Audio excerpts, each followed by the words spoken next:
Directions are solve. It's an inequality. Anytime we're solving anything with an x on the bottom, it's called a rational expression and it has a restriction. At least one. So it looks like x cannot equal 3. So we'll use that as part of our testing, and then we're going to solve like an equation.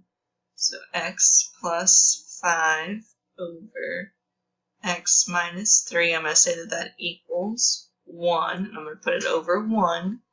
Then we're going to cross multiply. Multiplying by 1 doesn't do anything, so we get x plus 5 equals x minus 3. When I go to solve for x, they disappear. You get 5 equals negative 3, which is no solution. If you need more explanation on why that's no solution, I can show you the graph if it'll help. But basically 1 is an asymptote, so that's why we're getting no solution. That just means that on our number line, we're just going to have one value, which is 3. So we just need to test the less than side of 3 and the greater than side of 3. So I need to pick a number. I'm going to change colors. I need to pick a number less than 3. Anything less than 3, I'm going to pick 0. If I plug in 0, 0 plus 5 over 0 minus 3, I need to see if that's going to be less than 1. So it's positive 5 over negative 3. Is that less than 1? Yes, it is. So that side is true.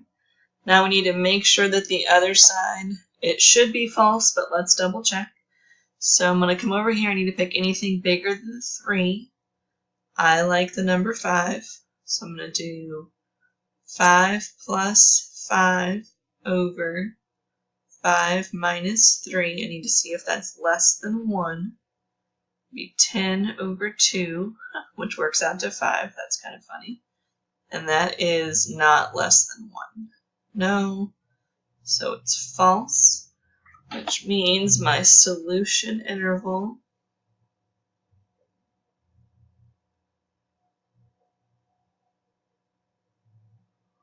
is negative infinity to 3, and since it's a restriction, it's going to get a parenthesis.